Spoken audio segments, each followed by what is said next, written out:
औरत लेकर कंधे पे जनाजा अपने हर समय चलती है। कौन कहता है औरत जनाजा लेकर कंधे पर नहीं चलती?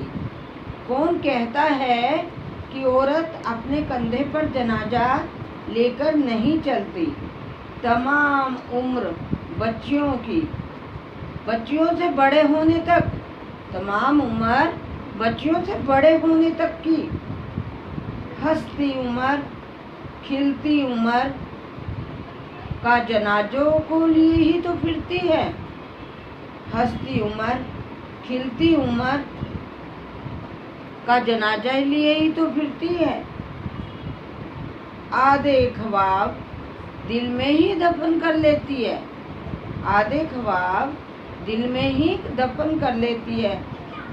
ख्वाबों का कंधा देते देते औरतें सारी तमाम उम्र हसरतों की खुशियों के लिए जलाती हैं अपने हृदय को। औरतें बुझने के ख्वाब को भी दिल में छुपाए रखती हैं। औरतें बुझने के ख्वाबों को भी दिल में छुपाए रखती हैं। औरतें हर गम को सीने में छुपाकर मुस्कुराहट का दामन ओढ़कर, हर मुस्कुराहट का दामन ओढ़ती हैं। औरतें क्रोध रूपी हृदय की अंगदी को दफनाती हैं। औरतें कटी जली भी सब सुन के क्रोध की क्रूर में का चोगा पहनती है। औरतें क्रोध का भी जनाजा उठाती हैं। औरतें ममता में चोगा पहनकर हृदय में दफन करती हैं। औरतें ममता का चोगा पहनकर ममता को हृदय में ही दफन कर देती हैं। औरतें कौन कहता है तमाम उम्र पति पत्नी की विभूतियों में जिम्मेदारियों का फर्ज नहीं निभाती? अच्छा बुरा सुनकर भी अग्नि रूप दुर्गा के 9 अवतारों का धारण करती हैं। औरतें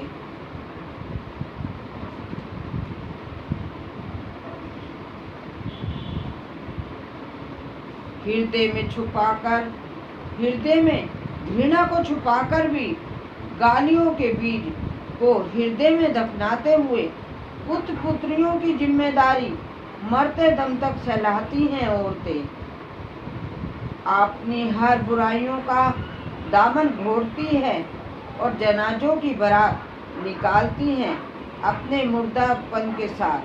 जीते जी कंधों पर जनाजा उठाती हैं। औरतें जनाजा उठाती हैं। औरतें। नमस्कार, धन्यवाद। नीता अरुण।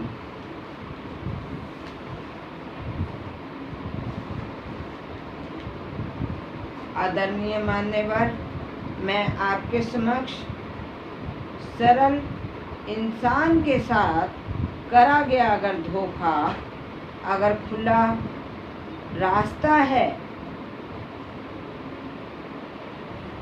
खुला रास्ता है बर्बादियों का, तो अपना आपका फिर शिकंजे में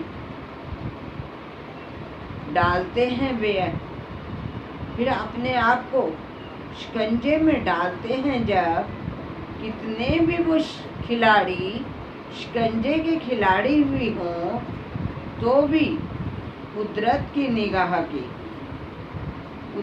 निगाह के बड़े खिलाड़ी खुद ही अपने आप को शिकंजे में जकड़ते हैं। देखा नारी तेरा रूप सब रूप, देखा नारी तेरा क्या रूप क्या सब रूप। घर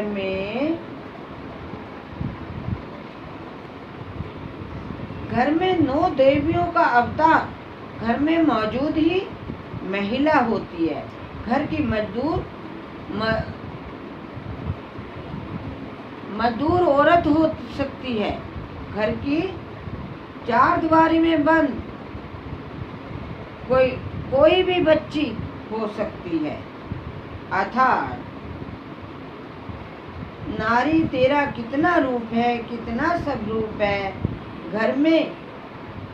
घर में 2 देवियों का तू ही अवतार है। घर में मौजूद है, बहू है या बेटी है, 9 सब रूप है। देवियों के रूप में मानी जाती है। जब घर में प्रवेश करती है शादी के बाद, तो उस जोड़े का अस्तित्व विष्णु प्रिया लक्ष्मी का रूप माना गया है। धन लक्ष्मी कहलाती है। धन लक्ष्मी कहलाती है क्योंकि धन जोड़ती है शादी के बाद।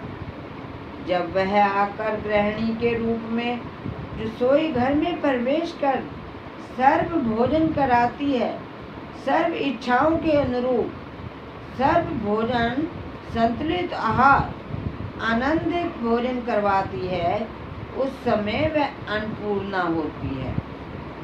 घर में सभी कार्यों के सुव्यवस्थित रूप में करती है तो अष्टभुजा कहलाती है। वही बहू बेटी जब अपने घर के सदस्यों को, देव ननद या अपनी संतान को शिक्षा देती है, उसका जीवन शिक्षा से प्रकाशमय करती है, तो वह शिक्षा उस रूपी सरस्वती देवी का रूपांतरण है। जब वह अपने पति या सास ससुर की बुराई किसी भी से नहीं सुन सकती, इस प्रकार जब पत्नी अपने मायके वालों की भी बुराई नहीं सुन सकती, यह रूप अब आप काली का पाओगे। यह कलयुग है, नारी का रूप है। काली दर्शाओगे, महाकाली रूप पाओगे। यदि पुत्र या पति पर कोई मुसीबत आती है, गली मोहल्ले में कोई झगड़ा हो जाता है, तो उस विपदा से निपटने के लिए या पुत्र को झगड़े से निपटारे के लिए ये रणचंडी का रूप भी धारण कर लेती है। पति प्रेम, पुत्र प्रेम, सेवा के लिए, पुत्री प्रेम के लिए, घर संसार के दायित्व को निभाने के लिए साधुनी रूप सेवा में तत्पर रहने वाली माँ पार्वती का रूप होता है। अर्थात माँ पार्वती का रूप बन जाती है। महिषासुर मर्दनी जब बनती है, महिषासुर मर्दनी जब बनती है, जब वह अपने परिवार पर पूरी आँच देखती है, तब वही ममता में महिषासुर मर्दनी का रूप माँ लक्ष्मी, तब वही औरत अपने महिषासुर मर्दनी का रूप ले लेती है। महालक्ष्मी का रूप भी नारी ही लेती है। घर में रहने वाली नारी मेहमानों का आदर सत्कार करने वाली, उन्हें जलपान करवाने वाली, भोजन करवाने वाली, आदर सत्कार का भाव रखने वाली, धन जोड़ने वाली, मेहमानों को जोड़े हुए धन से गिफ्ट देने वाली महालक्ष्मी स्वरूप है। इसलिए महालक्ष्मी दुर्गा के 9 अवतारों का रूप घर में ही, स्त्रियों में ही आता है। स्त्रियों में ही हर रूप में परिवर्तन होता है। आदरणीय मान्यवर, मैं आपके समक्ष सिंदूर शिव शक्ति महिषासुर मर्दनी का बारे में बताने जा रही हूँ। महिषासुर मर्दनी पार्वती का स्वरूप है। माता शिव शक्ति होते हुए भी अपने संदूर की बारंबार भरती है। माता पार्वती स्वरूप में माता शिव शक्ति होते हुए भी अपना सिंदूर बारंबार भरती है। अपने माथे की बिंदियां बड़ी से बड़ी लगाती है, अपने श्रृंगार को एक पल भी नहीं छोड़ती, इसलिए माँ शक्ति रूप है। परंतु जब माँ महिषासुर मर्दिनी बनी तब माँ शिव से बोली कि प्रभु मुझे शक्ति दीजिए, हे प्रभु मुझे शक्ति दीजिए, हे प्रभु मुझे शक्ति दीजिए। तब शिव मुस्कुराए, माँ पार्वती के सुंदर रूप को निहारा। पार्वती जी ने कहा, सिंदूर दिया जो शिव ने अपनी शादी के समय भरा था, सिंदूर जो शिव ने अपनी शादी के समय भरा था, शिव ने वही सिंदूर माँ पार्वती की मांग में भर दिया। इस प्रकार शिव शक्ति महिषासुर को मारने के लिए सिंह पर विराजमान हो गई। ये महिमा महिषासुर मर्दनी की अष्टभुजी अवतार माँ पार्वती का स्वरूप है। देवताओं के बारंबार आग्रह करने पर महादेवी ने पार्वती ने अपना शिव शक्ति रूपी श्रृंगार सिंदूर भरवाया और सिंह वाहन आरूढ़ हो गई। जब माँ महिषासुर मर्दनी महिषासुर के मारने के लिए रण क्षेत्र में आई, तब महिषासुर के भैंसे ने माँ के स्वरूप को देखकर घुटने टेक दिए। अर्थात कहने का अभिप्राय है, नारी की भरी हुई मांग में भरे हुए सिंदूर की इतनी शक्ति है कि शत्रु भी कांप उठता है, शत्रु भी कांप उठता है। इसलिए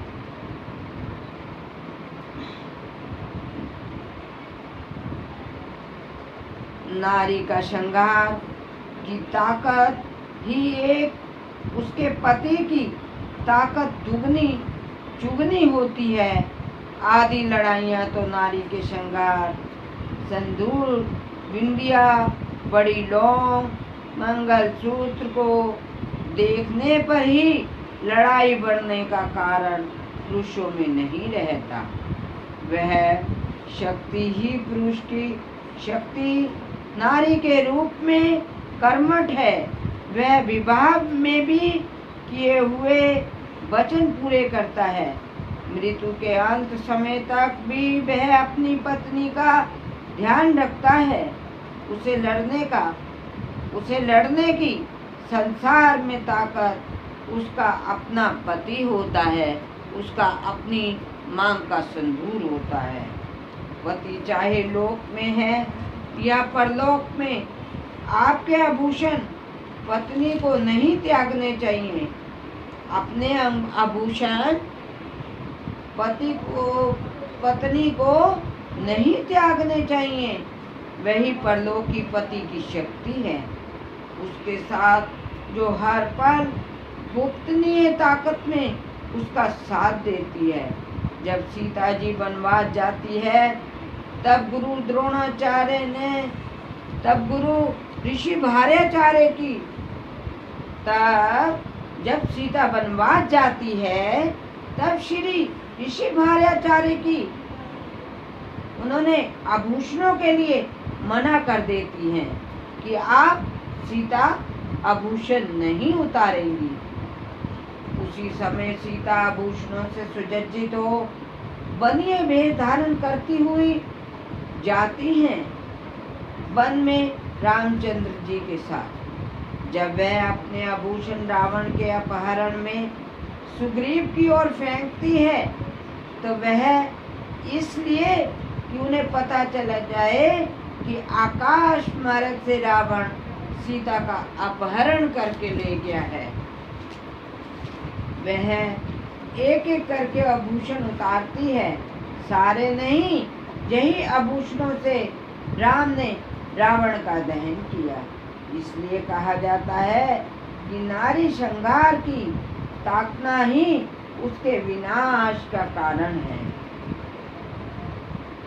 आदरणीय मान्यवर, मैं आपके समक्ष पतिव्रता नारी के बारे में, नारी के समक्ष कुछ कहना चाह रही हूँ। कृपया ध्यान से सुनिए। नारी पत्नी के घर पर, नारी पति के घर पर सॉरी आदरणीय मान्यवर,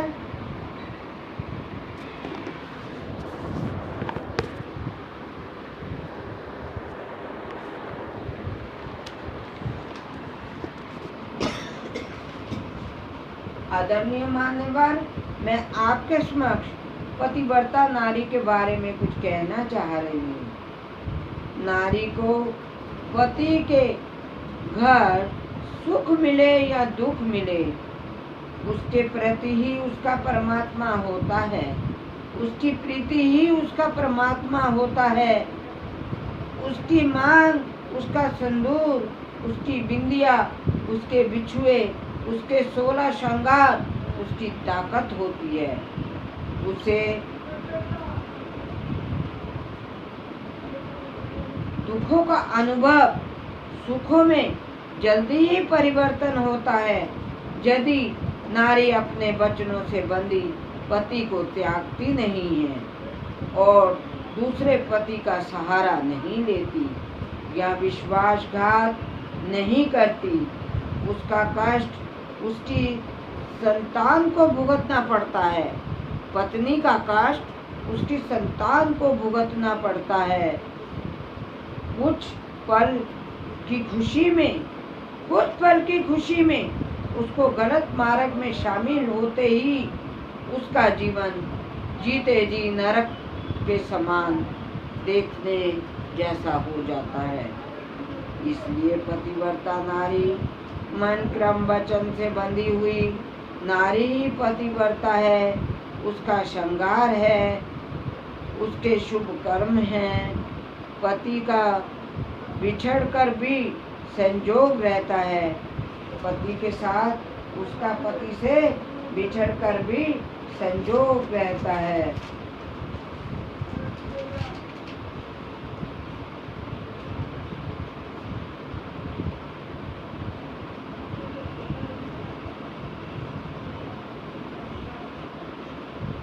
उसका श्रृंगार, उसके शुभ कर्म ही पति बिछड़कर भी संजोग रखता है और संजोग रहता है। अर्थात उसके सब दुखों को दूर करने में के पीछे शक्ति उसके अपने पति की शक्ति होती है।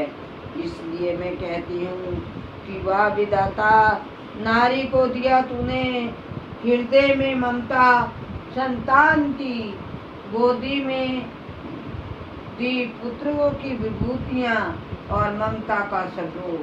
हृदय रूपी माँ की ममता का पहचान संतान कर्मठ या कर्मठी, फिर भी ममता अपने पुत्रों की विभूतियों पर लुटाती है। उन्हीं बंधनों को रखती है जो अनिवार्य है। ममता में जब आदमी वास्तव देख, वह संतान की आने वाली मुसीबत के लिए रणचंडी का स्वरूप भी धारण कर लेती है। माँ की ममता और कठोरता को तोला नहीं जा सकता।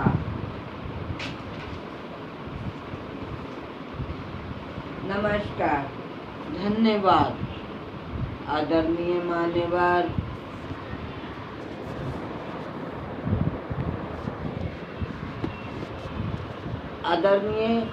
मान्यवर, मैं आपके समक्ष परिवर्तन होता हुआ घर में दूसरे लोगों का इंटरफेयर करना, ममतामयी माँ का इंटरफेयर करना घर का विनाश का कारण बनता है। इसी के बारे में मैं आपसे कुछ नारी के प्रति कहना चाह रही हूँ। माता अपनी पुत्री को माता अपनी पुत्री की ममता में छाया को दूसरी माता को सौंप देती है। क्योंकि यदि घर में होता माँ का इंटरफेयर तो बिटिया चूकती है फर्ज से। यदि माँ ना करे इंटरफेयर तो सास भी बहू को रखती है प्यार से, दुलार से। ना अपनाती कठोरता रूप है, जब लेती है जब अपवाद उसके घर में फिजूल होता है। वरना माता पिता अपने बच्चों के लिए ही प्यारे होते हैं, चाहे माता हो या विमाता हो। ममतामयी गोदी का आयल सभी के लिए, ममतामयी गोदी के आंचल को। साथियों, आपको मेरी यह वीडियो कैसी लगी कमेंट करके बताइए। अगर आपको मेरी यह वीडियो अच्छी लगी हो तो लाइक करके मेरा उत्साह बढ़ाइए। मेरा इस चैनल का मेरा अनुभवी लेख को सब्सक्राइब करिए और मेरी वीडियो को औरों और परिजनों के साथ, मित्रों के साथ शेयर कीजिए।